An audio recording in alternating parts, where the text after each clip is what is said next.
नमस्कार दोस्तों, मैं हूं रोशन और आप देख रहे हैं प्रिपेयर फॉर नौकरी ऑफिशियल यूट्यूब चैनल। दोस्तों, आप लोग इस चैनल को सब्सक्राइब करके बेल आइकन को प्रेस रखिए क्योंकि यहाँ पर सारी कंटेंट आपको मिलने वाली है। और देखिए, वीडियो को जितना लाइक कर सकते हैं लाइक करिए, जिससे कि हमको भी मोटिवेशन मिलती रहे वीडियो बनाने के लिए। तो फिलहाल आप लोग देख रहे हैं एचएल में जो रिक्रूटमेंट निकली है डिजाइन ट्रेनिंग और मैनेजमेंट ट्रेनिंग का, उसका जनरल अवेयरनेस का क्लास टॉप 1000 इंपॉर्टेंट क्वेश्चन के माध्यम से ये आपको 53rd लेक्चर है। तो इससे पहले एक लेक्चर आप देखना चाहते हैं तो प्लेलिस्ट में जाइए, डिस्क्रिप्शन में लिंक मिल जाएगा। इसका पीडीएफ देखिए, आपको आंसर के साथ कुछ समय के बाद आपको मिल जाएगा। एग्जाम से बहुत पहले आपको मैं प्रोवाइड करवा दूंगा सारी लेक्चर के पीडीएफ आंसर के साथ, तो इस टेलीग्राम चैनल को ज्वाइन कर लीजिए। क्वेश्चन नंबर 736 है कि in which year by the Dronacharya award instituted. तो यानी कि कुल मिलाकर बोला जा रहा है कि द्रोणाचार्य अवार्ड है उसको किस वर्ष से जो है दिया जा रहा है। तो दोस्तों 1985 इसका करेक्ट आंसर होगा। तो करेक्ट आंसर यहाँ पर होगा बी, 1985 में। अब देखिए, द्रोणाचार्य अवार्ड किनको दिया जाता है? तो जो खेल प्रशिक्षक होते हैं, उन्होंने जिंदगी भर जो काम की है, यानी कि खेल प्रशिक्षण के क्षेत्र में एक पुरस्कार दिया जाता है, यानी कि गुरु को दिया जाता है। और एक अर्जुन पुरस्कार है जो कि खिलाड़ियों को दिया जाता है, उसको 1961 से दिया जा रहा है। तो इसको आप लोगों को ध्यान रखना है।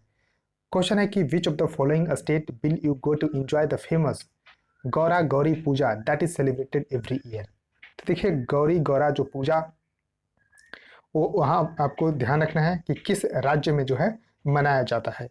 तो आपको करेक्ट आंसर होगा ए, छत्तीसगढ़। तो दिवाली के एक दिन बाद ये उत्सव जो है मनाया जाता है, गौरी गौरा पूजा। ये आपको छत्तीसगढ़ में मनाया जाता है, ध्यान रखिएगा। Which article of the constitution deals with the formation of new state. तो देखिए, भारतीय संविधान के किस आर्टिकल में मेंशन है जो कि न्यू स्टेट के फॉर्मेशन से रिलेटेड है। तो ये आपको आर्टिकल नंबर यहाँ पर 3 करेक्ट आंसर होगा। तो करेक्ट आंसर यहाँ पर सी होगा। आर्टिकल 3 में मेंशन है फॉर्मेशन ऑफ न्यू स्टेट। और देखिए, एक जो 5 से 11 आर्टिकल है वो आपको सिटीजनशिप से रिलेटेड है। तो ये आपको कई बार पूछा जा चुका है कि सिटीजनशिप से रिलेटेड कौन सा आर्टिकल है। तो यहाँ पर 5 से 11 है। और देखिए, आर्टिकल 12 से 35 है वो आपको फंडामेंटल राइट है। और डीपीएसपी यानी कि directive principle of state policy है वो आपको 36 से 51 आर्टिकल तक के है। तो आपको इस तरह से ध्यान रखना है। नेक्स्ट क्वेश्चन है कि खूंग या फिर Khuang is a traditional musical instrument of which state. यानी कि खुआंग जो एक ट्रेडिशनल म्यूजिकल इंस्ट्रूमेंट है वो किस राज्य से बिलोंग करता है। तो दोस्तों वो है मिजोरम का। तो करेक्ट आंसर यहाँ बी होगा, मिजोरम। तो देखिए, नॉर्थ ईस्ट के जितने भी स्टेट से कुछ भी आपको क्वेश्चन बनते हैं उसको आपको एकदम याद रखना होगा। तो खुआंग जो ट्रेडिशनल म्यूजिकल इंस्ट्रूमेंट है मिजोरम से है। नेक्स्ट क्वेश्चन है कि which state in India the first to introduce the mid day meal scheme for the school children. तो देखिए, मिड डे मील जो स्कीम है वो आपको सबसे पहले जो है तमिलनाडु में शुरू किया गया। तो देखिए, तमिलनाडु में स्वतंत्रता प्राप्ति के पहले, यानी कि जब अंग्रेज थे तभी 1925 में ही मद्रास कॉरपोरेशंस में इसको जो है ध्यान रखना है कि मद्रास कॉरपोरेशंस में 1925 से ही जो है यहाँ पर मिड डे मील स्कीम जो है शुरुआत की गई थी। उसके बाद आज़ादी के बाद 1955 में तमिलनाडु में मिड डे मील स्कीम की शुरुआत हुई। लेकिन अगर आपसे पूछा जाए कि officially mid day meal scheme launch कब हुआ, तो आपको ध्यान रखना है 1995 में। तो मिड डे मील स्कीम जो कि पूरे देश भर में यहाँ पर अभियान चलाया गया, यानी कि ऑफिशियली शुरू हुआ 1995 में, जो कि एक पोषण युक्त जो आहार बच्चों को दिया जाता है। तो इस तरह से आपको ध्यान रखना है। 1995 में ऑफिशियली शुरू हुई, लेकिन सबसे पहला स्वतंत्रता प्राप्ति के पश्चात 1955 में तमिलनाडु में शुरू हुआ था। क्वेश्चन है कि on which day international day of biological diversity is celebrated. तो देखिए, आपको बताना है सिंपल सा कि किस दिन जो है बायोलॉजिकल डाइवर्सिटी डे जो है सेलिब्रेट किया जाता है, किस दिन मनाया जाता है। तो दोस्तों मनाया जाता है 22 में, यानी कि 22 मई को मनाया जाता है। अब देखिए, ये आपको यूनाइटेड नेशंस का डे है तो आपको एकदम याद रखना होगा। तो देखिए, यूनाइटेड नेशंस का डे है 22 में, international day of for the biological diversity. अब देखिए, यहाँ पर आपको इसका थीम रखना है 2020 का। तो our solutions are in nature. तो our solution are in nature इसका थीम है 2020 का। तो इस तरह से आपको ध्यान रखिएगा। क्वेश्चन है कि who is the first Indian American to become governor of a state of the USA. तो देखिए यूएसए में आपको ध्यान रखना है कि जिस तरह से भारत में स्टेट है उसी तरह से यूएसए में प्रोविंस के नाम से जाना जाता है, प्रोविंस के नाम से यानी कि प्रांत के नाम से।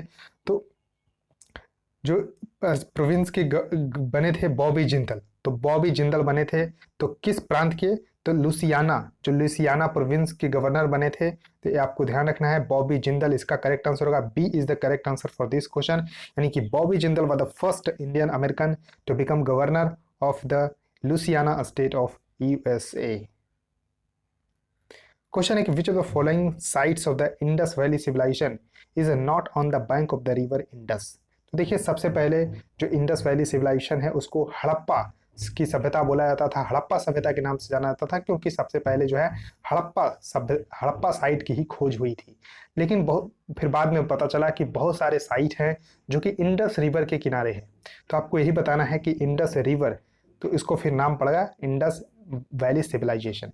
तो इंडस रिवर के किनारे इनमें से कौन सा साइट नहीं है, तो करेक्ट आंसर है यहाँ पर ए, रोपड़। तो देखिए रोपड़ आपको किस नदी के किनारे है, तो सतलज नदी के किनारे पर है, सतलज नदी के तट पर स्थित है। और रोपड़ जो है पंजाब का एक जिला है, तो वहीं पंजाब में ये साइट लोकेटेड है, तो ध्यान रखिएगा। और बाकी जो साइट आपको देखने को मिल रहा है चनहुदड़ो, कुटदीजी, मोहनजोदड़ो, ये आपको इंडस रिवर पे है। और पाकिस्तान की जो सिंध प्रांत है, पाकिस्तान के जो प्रांत है सिंध प्रांत, वहीं पर ये तीनों साइट लोकेटेड है। अब देखिए यहाँ पर आपको मैप में यहाँ पर आप देख सकते हैं, तो यहाँ पर देखिए आपको मोहनजोदड़ो, यहाँ पर देखिए कोटदीजी, इस तरह से आपको ध्यान रखना है, बहुत ही इंपॉर्टेंट है।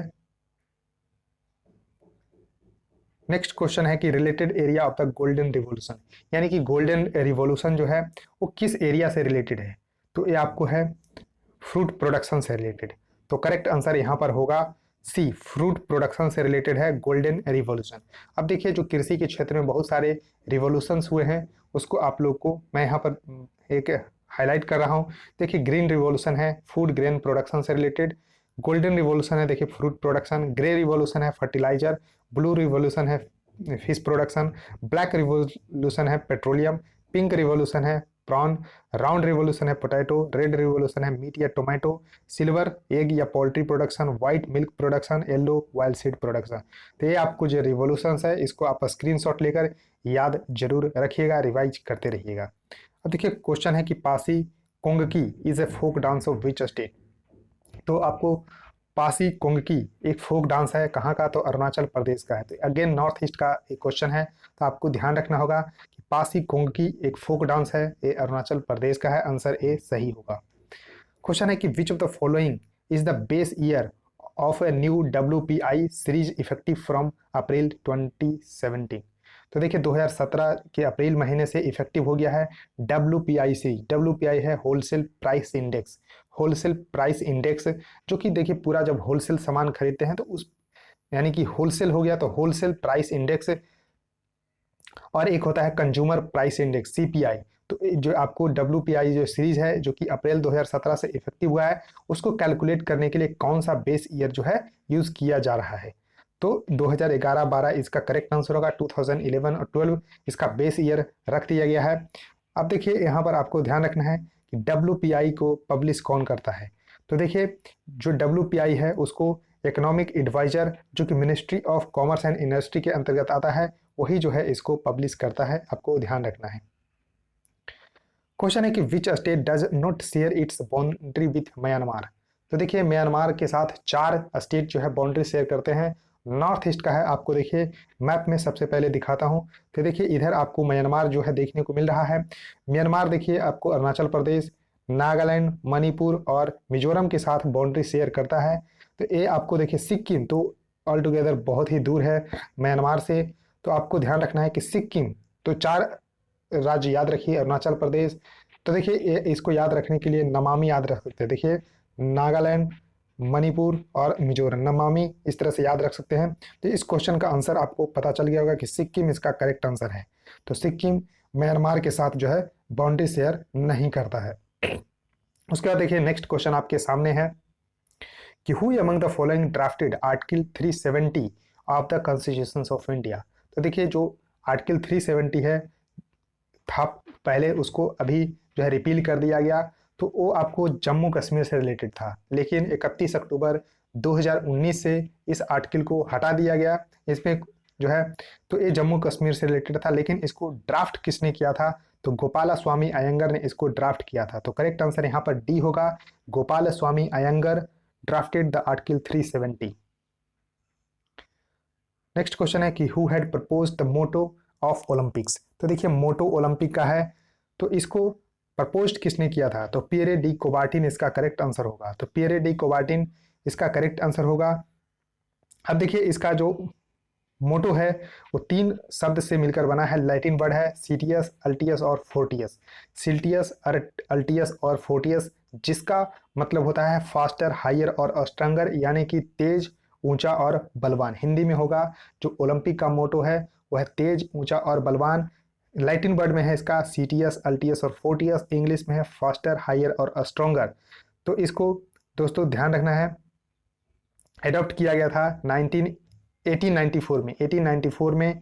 तो Pierre de Coubertin propose the motto, तो पियरे डी कोबार्टिन प्रपोज किए थे और ये बोरो किए थे जो अपने फ्रेंड हेनरी डिडोन से। हेनरी डिडोन ने इसको लिखा था, बनाया था, तो लेकिन प्रपोज किया था। तो किसने बनाया था इस मोटो को? तो हेनरी डिडोन। लेकिन प्रपोज किसने किया कि ओलंपिक में मोटो को शामिल किया जाए?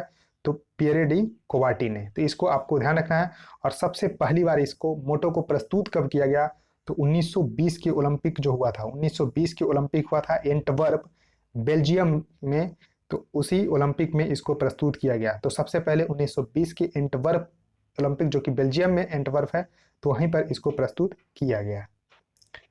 उसके देखिए नेक्स्ट क्वेश्चन है कि which article of the constitution of India states the directive principle of state policy on promotion of internal peace and security. तो देखिए DPSP, directive principle of state policy, article कितना से 36 से 51 तक है। अब देखिए इसमें सभी आर्टिकल यहाँ पर 36 से 51 तक के होना चाहिए, क्योंकि यहाँ पर क्वेश्चन में ही लिख दिया है कि directive principle of state policy. तो 2 यहाँ पर ऑप्शन तो आप एलिमिनेट कर सकते हैं कि डी और सी नहीं होगा, डी और सी इसमें से नहीं होगा। तो इसको आप लोग अब आंसर ए या बी होगा। तो इसका करेक्ट आंसर है आंसर बी। तो आर्टिकल 51 बोलता है कि promotion of internal peace and security under directive principle of state policy. तो दोस्तों इस वीडियो में इतना ही रखता हूं। आई होप आपको ये सीरीज बिल्कुल पसंद आ रही होगी, तो जरूर लाइक कर दीजिएगा। देखिए चैनल को आप लोग सब्सक्राइब नहीं करें तो सब्सक्राइब भी करिए और बेल आइकन को प्रेस रखिए और इस वीडियो को अपने दोस्तों के साथ शेयर भी कर दीजिए। सो थैंक यू गाइस, इस वीडियो में इतना ही।